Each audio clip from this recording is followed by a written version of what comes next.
Hello everybody and welcome back to Kerbal Space Program, where we have one final test to do here before we actually launch this. And what we need to do is determine that we are going to be able to control this on descent to the moon. It appears to be fine otherwise. It looks really terrible, but it otherwise appears to be fine. So what we're going to do here is we're going to decouple the nose cone.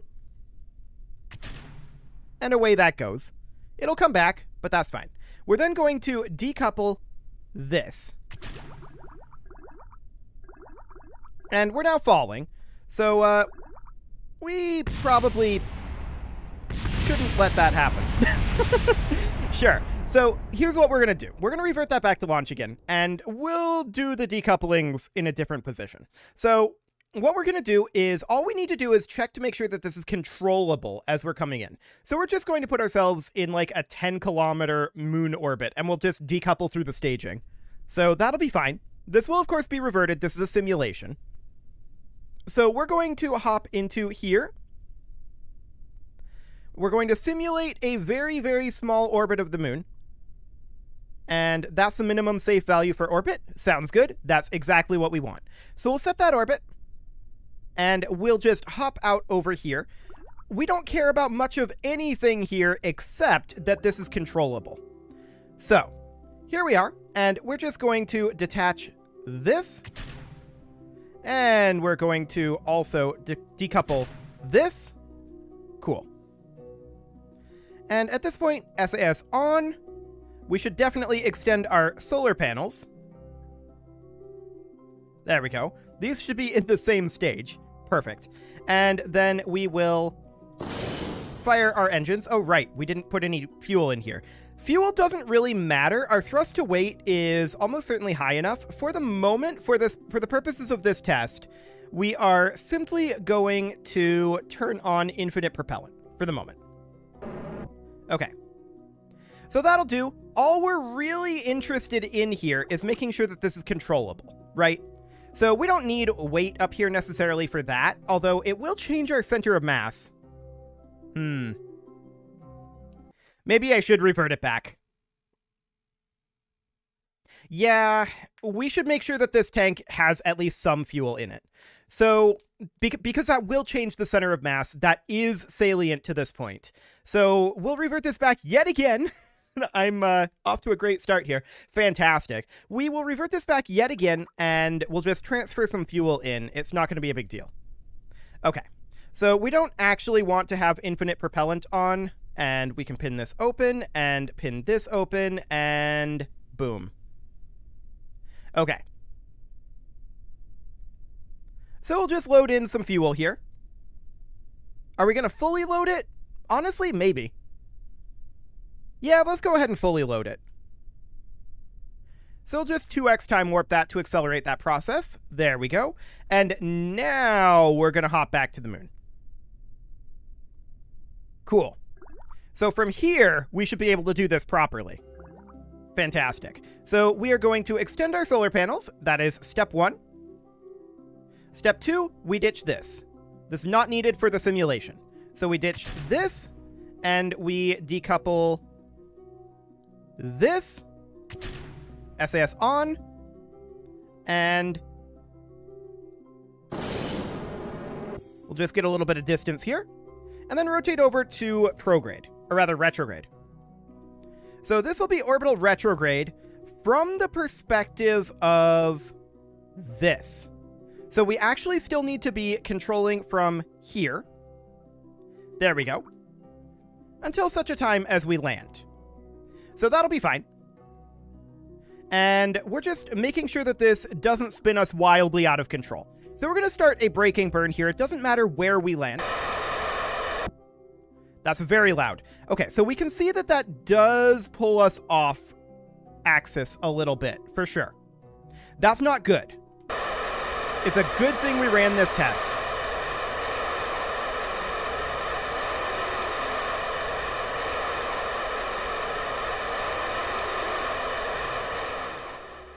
That's very loud. Okay, so we can see that we're not stable in retrograde here. That's not a good thing at all. That is very not good. So the question is, do we need additional control authority? Or is it just that these are offset too much from center of mass? It feels like we've got decent control authority because we're able to hold it here eventually. We just wiggle around a lot. I also want to check our thrust to weight. 4.25. Okay, noted. So let's take this back to the VAB, and we need to think about our thrust being off axis here. So we'll detach this for the moment, as well as this. And we are going to turn on our center of mass. Okay, I can definitely see that we are a bit off axis. Cool. So we're going to move the modular girder segment to be... I want it to be unsnapped. About right here. And we really should have this also be on axis with that. Like so. Okay. So we'll put this on, and just to not have to refuel that, we'll put that back on. I may or may not take that out. I don't think it's actually necessary. Now, with the rocket here, I want to see our new center of mass. That looks decent. I think that's okay. No real problem there. Should be reasonably fine. Okay, so we'll put that out in orbit again. We don't need to do the refuel.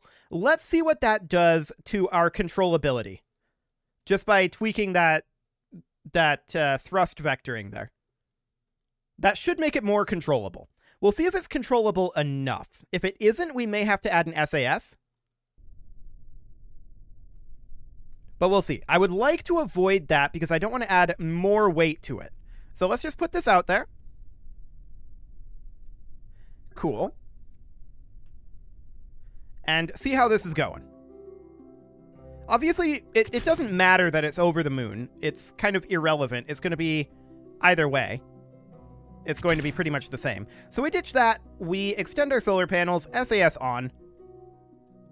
And we are going to flip over to retrograde, but we're going to have to control from here.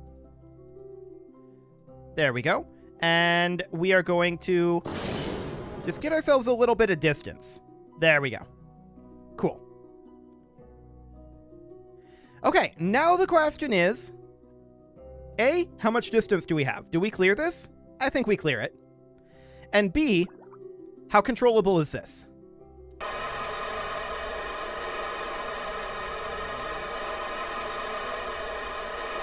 I mean, obviously we're not going to be coming in from this exact angle, right? This sky crane will be later in the process, but all we're doing here is determining controllability. And that doesn't seem to have helped too much. So let's pull that back to the VAB, and we'll try tossing in a SAS up here. So we'll toss in... Let's see, this is going to be very high on the center of mass. I'm not actually sure what that's going to end up doing, but I'd like to toss in an advanced inline stabilizer, or just a small inline reaction wheel up here. Let's see what effect that has. At this point, I'm fairly confident that our ascent and trip to the moon will go fine, but we need to be fairly stable in our descent here, otherwise this whole thing is for naught. So we have to get this problem solved. That is absolutely the top priority. There's no way around it. Absolutely the top. So we are going to go ahead and place this in orbit over the moon in a simulation.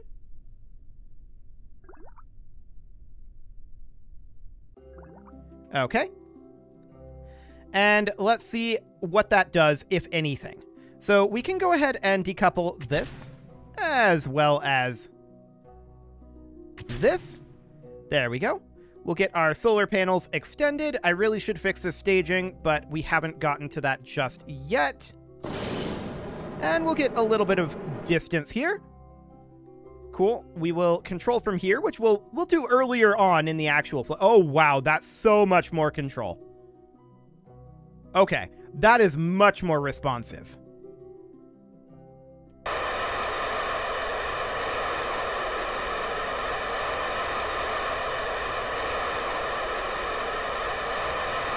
Okay.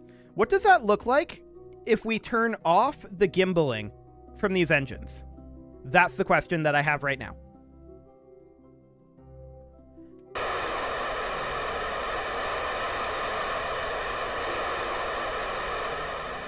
Those engines are so loud. Okay, I don't think that's an improvement. We're very close here. Very, very close. We could potentially make some modifications to the engine location. That's an option. But I think we might be okay here. What happens in a physics warp? This is probably going to be really, really bad.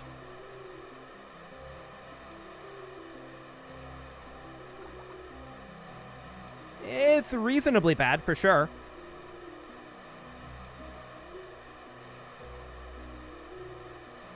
Okay.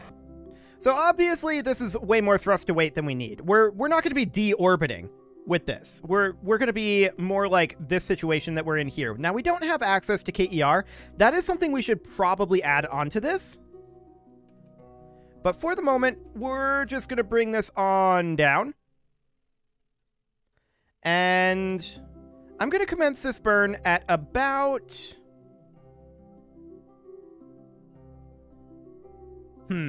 I'm just thinking here. Somewhere around 1,500 meters, I think. So we're just going to continue to fall here for a bit. Another thing we might want to consider is turning off this reaction wheel. That's a potential option. But let's let this fall here. I'm feeling more like burning now.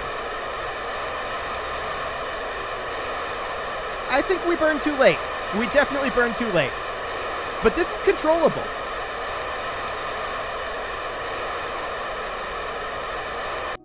Okay, so we burned too late, but we learned what we needed to learn. So that's perfect. That stayed exactly locked to retrograde. So that is exactly what we wanted to see. So we return this back to vehicle assembly. So we know we need two things. We know that we need to... This was actually on because I switched it to pilot only and then back to normal. This was still on, so I think that's okay. We know that we need to, like, reroute this, and we route it to this Probodobodyne hex. Okay. So that's our root part there. Now, I do want to have a KER on here. So we can put that inside of this service bay. We don't have a KER in here right now, and we can just kind of clip it in somewhere and put that something like, this is a terrible location, but we can use the move tool and scoot it on down to be like that. Cool. So now there's a KER in here. So we'll be able to use that for our landing burn calculations. So that problem won't reoccur. Now we need to change our staging. Our staging is definitely absolutely horrific here. So this needs to be sometime up here. These fire all at once. Yes. These pop off still in the atmosphere. So that looks good. And then this is after we exit the atmosphere. And then all of these engines should fire simultaneously. But before that happens, we are definitely going to be detaching here and firing this engine. This staging is all sorts of messed up. So that looks absolutely fine for now. Yes, that looks good. Now, we were planning on bringing minimal fuel in this tank, if any, because we're definitely anticipating having extra fuel in this tank when we get there. The question is, are we still anticipating that? I think that we will bring somewhere around 25% fuel here. Let's see here. What is 25% of 360? Is that 72? I need a calculator. 1 second. 360 divided by 4 is 90. Okay. I should have known that. That is a really, really dumb thing not to know, because 360 degrees, 90-degree angles. Of course it would be 90. But we can't go to 90, so we'll go to 108, which is, I think, 30%. So that's all we'll bring here, and then the plan is to fill the rest of this with spare fuel from this stage. Now that we know that our descent is quite stable, surprisingly so, it seems good. I think we're ready to launch this thing. and take it out to the moon. So we're going to save this and launch it. Did we need anything else before we go? Just thinking through. We fixed the staging. We fixed the root part. We were able to successfully, quote-unquote, land, even though I burned too late. That's not relevant. The KER fixes that. Yeah, in theory, this should be good to go. We should be completely good to go here. It is a monstrosity. It looks terrible, and I love it. Okay, so this would be a real flight then. No simulation, which means no reversion allowed. If this blows up, we just lose 127,000. Now we can grab... Wait. We don't have... I knew I was forgetting something. We don't have our scientist here. Let's bring that back into the VAB. I knew I was forgetting something. Better now than after we launch. Okay, so who are we going to bring here? I'm thinking Kinkin. We could bring 2 scientists, actually. I think that 2 scientists will increase the speed at which this research is. That said, we're going to have a lot of colonies. What's going on here? This doesn't seem right. Why is this so low?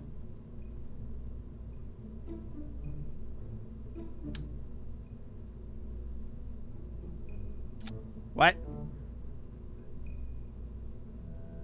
What are you attached to? Hang on. There's something very wrong here. We need this cubic octagonal strut. Oh, is it because of the reroute?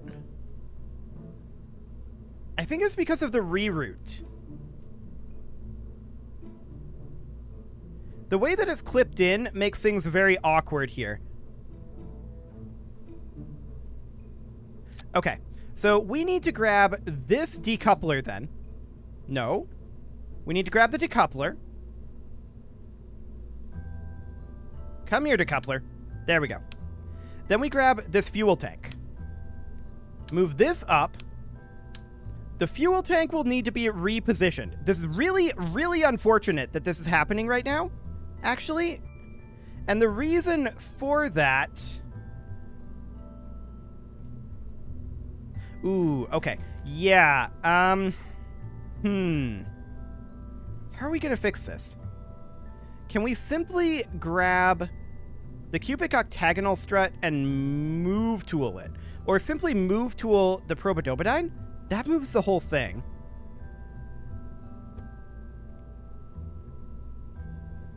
Okay.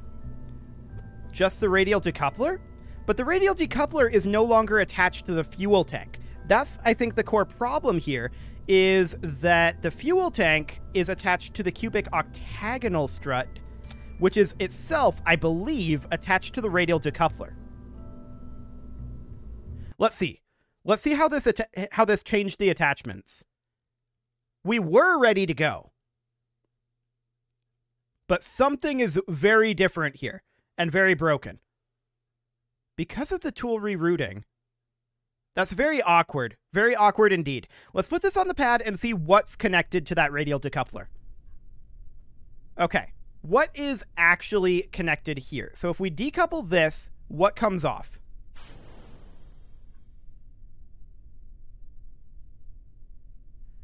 The entire sky crane assembly. Okay. I think that's acceptable then. It's just clipped in. I think that's okay. Realistically, we probably don't need the decoupler in the nose cone if it's clipped in like this. That was not the intended design, but I don't see an easy way to fix it without fundamentally rebuilding the whole thing and having to go through all of the center of mass stuff again. So let's take that back to the VAB real quick. If it's clipped in, then we don't need the aerodynamic nose cone or the decoupler on the aerodynamic nose cone. So we can ditch this and this.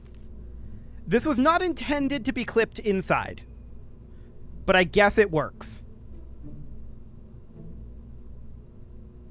Sure. We'll save that, and we'll launch it. This has no effect in theory, or minimal effect, on our center of mass for landing, so it shouldn't really be anything major. I think at this point, we're finally ready to launch this thing. That was some weird issues, but okay, sure. I think we're ready to go. So let's go ahead and take this out into orbit, at least. I don't know if we have time to make it to the moon this episode. I don't think we have time to land, but we can definitely lift this thing off. Assuming that we haven't had other things break. Well, this seems to be going the other direction now, but that shouldn't be a problem.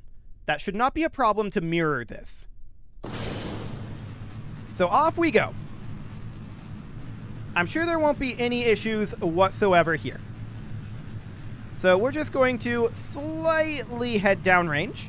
And we're pulling off of 90 degrees. This is not shocking. We knew that this would be happening. And we can correct for that.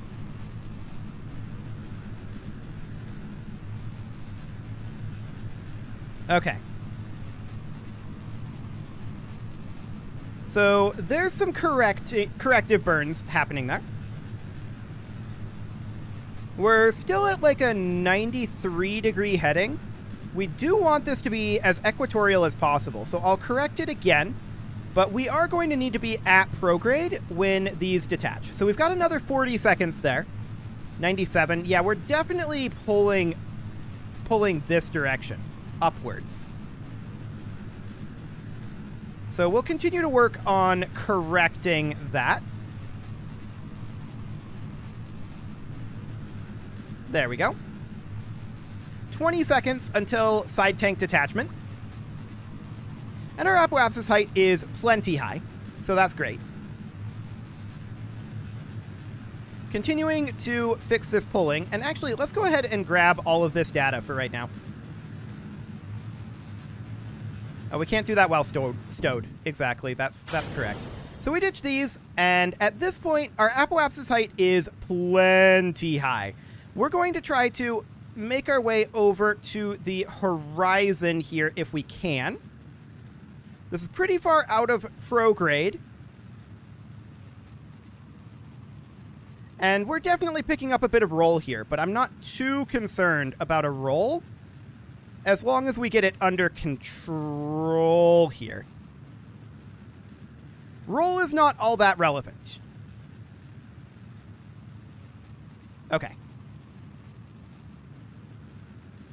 There we go. So we've got this thing, I think, relatively safely into orbit here. Really? It took the crew out. Wow, I'm dumb. Okay, that's fine. We'll send the crew up in a different rendezvous craft. Oh, wow. Okay, this is kind of cursed in that case. Well, that's fine. That is fine. So we're just going to park at about 150 kilometers here. And we're just going to say our Kerbal overslept. And we're going to have to go get our Kerbal in the next episode. So that's exciting. We definitely want a scientist in this craft. Let's just park this in an orbit here. There we go. I'm just wondering, are we still drifting? No, that was just something we had picked up. Okay, that's fine. No problem whatsoever there. So we're going to head up to this maneuver node, and we're going to enter orbit, and then we'll bring our Kerbal up in a separate flight and rendezvous it. That won't be a big deal. Okay. So up we go. This is definitely a slightly cursed flight, but it should be okay. We'll do the rendezvous in the next episode, and from there, we'll head out to the moon and hopefully get the moon landing done next episode, too. It'll be a very, very basic rendezvous craft. That's for sure. Okay. So we'll just position for this burn a little bit better. There we go, and we'll warp on forward. This will be a pure prograde burn. Apparently we can grab a gravity scan and a magnetometer report. We may as well grab those. There's no reason not to right now. Okay. Beautiful. And this clips through awkwardly, but that's fine. Very awkwardly, I might add. It's inside of a battery, apparently, but it's okay. I'd like to retract the magnetometer boom. Thank you. We definitely want to extend our solar panel, and we were supposed to start our burn a bit ago. Okay. Cool. So we'll just target down over here to compensate for that. And we're entering orbit now. Cool. This'll do. It doesn't have to be a perfect orbit. And next, we're going to have to go get our Kerbal, because apparently I am dumb, but that is expected. It is time to put a cut in here, so I'm going to go ahead and do that. Next episode, we're bringing up that Kerbal and heading off to the moon. You can leave your offerings to the engagement gods in the form of likes, comments, subscribes, and bell ringings, and a very special thank you to all of the channel members for making this video possible. You know, I just thought maybe we should bring up the Kerbal with the habitation module. We're going there again anyway. That might be a better way to go about it. I'll think about that. But a very special thank you to all of the channel members for making this video possible, including Casserole, ALS Gamer, Kentuin, James, Shadowwolf, MLohan80, Spartan News, Nick Smarty, Video Games Are Not Real, Dimitri H, Punching the Microphone, Unisil, Kadra, Rogue Corvid, and all the rest. And of course, you. Thank you for watching. If you'd like to support the channel, you can click the join button down below the video. And as always, I will see you all next time.